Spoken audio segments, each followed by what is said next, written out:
You're listening to Soap Dirt, the latest in television entertainment news.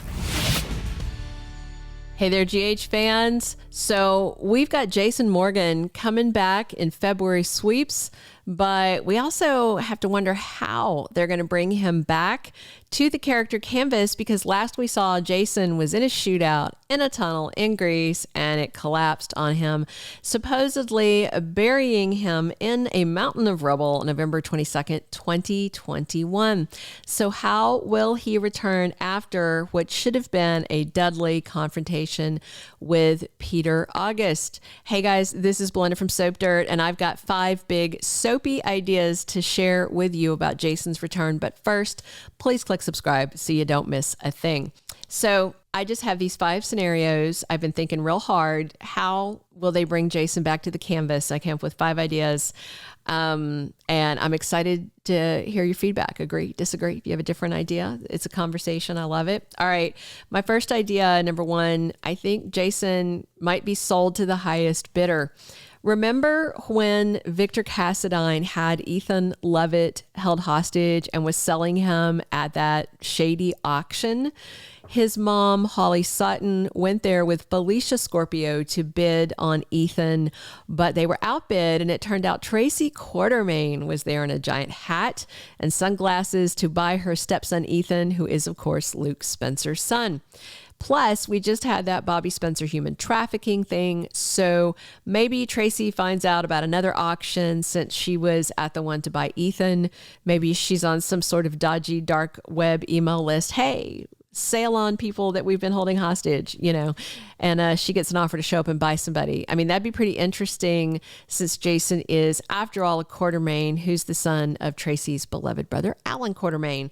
So maybe Jason has been locked down and then they finally decided to sell him and somebody buys him, maybe Tracy. She likes to own people. I think that'd be fun. All right. Number 2, maybe the WSB has had him all this time.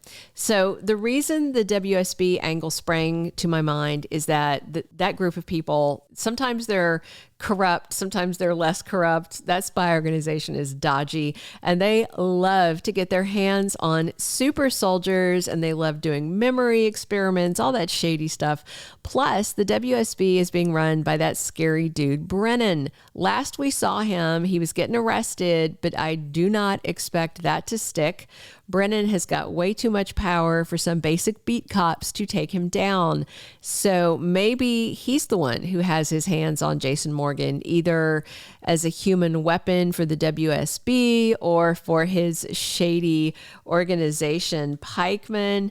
I mean, maybe at this point, Jason is Pikeman, because we know that Brennan works at Pikeman and the one guy calls him boss, but we don't know if he's the big ultimate boss, I mean, the writers clearly didn't know where that plot was headed when they started it, so maybe they'll just throw Jason right into it. Now they've decided to dig him out of the rubble. All right, my third idea is that maybe his brain was crushed into sanity.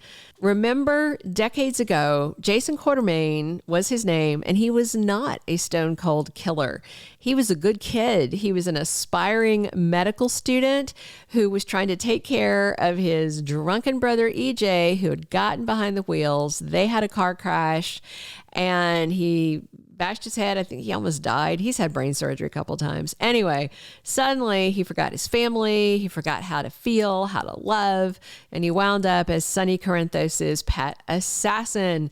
So what if all those rocks falling on him knocked Jason back to being the way he was before? Wouldn't that be wild?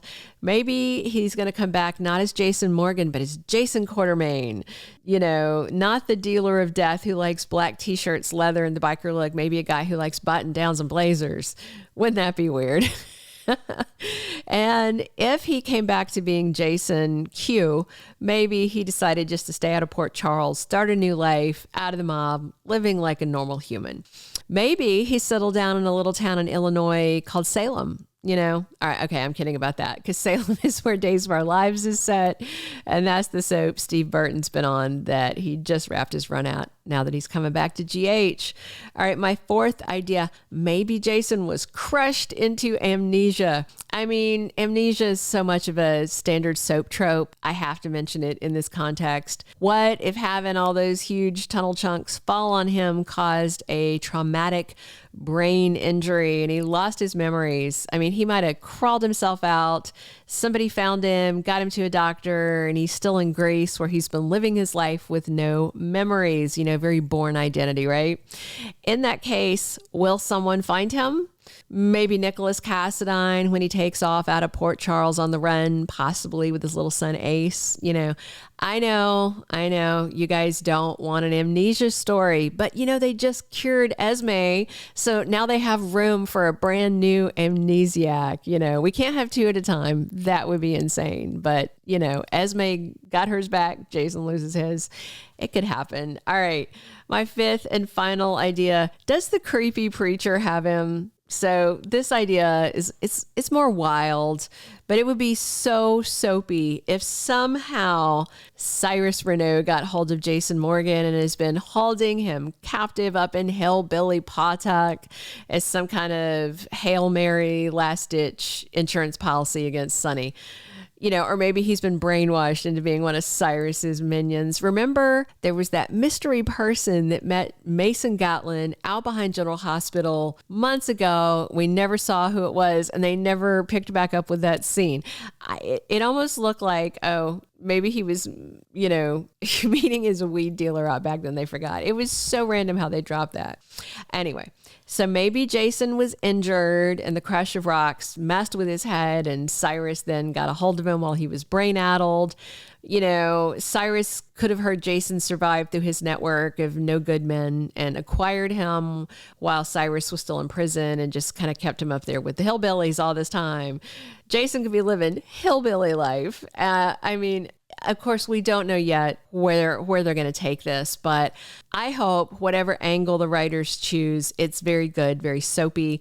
I don't really care as much about where he's been as I do what he'll be doing when he's back. I hope they have a reasonable explanation, a very soapy one. They had that promo with both Carly and Sam teasing two possible romantic possibilities for him, or maybe that was just the two of them with Burton because they thought that would get the most attention to draw in viewers. They're going to be part of the story, whether he romances one, the other, or neither. We've only got a couple of more weeks to wait, so be watching for hints and signs of how Jason Morgan will return. And of course, we'll let you know here when there are official spoilers about his comeback. For now, we're just talking about possible soapy scenarios for his return. Nothing is known yet except he's filming, and February sweep should be when we see Burton's smiling or maybe not smiling face, depending on his attitude when they find him, back on General Hospital, probably not back in Port Charles for a minute. So what you guys think? Do you want Jason back as Stone Cold, as an amnesiac, or old school Jason Quartermaine? And who do you want to see him partner up with romantically once he's back? Drop your comments if you haven't already. Definitely click subscribe and come back soon. As always, this is Belinda from Soap Dirt. Thank you for being a loyal listener. Follow us wherever you get your podcast, because you don't want to miss the next episode. Soap Dirt is on all the major podcast platforms, including Apple Podcast, Spotify, iHeartRadio, and more.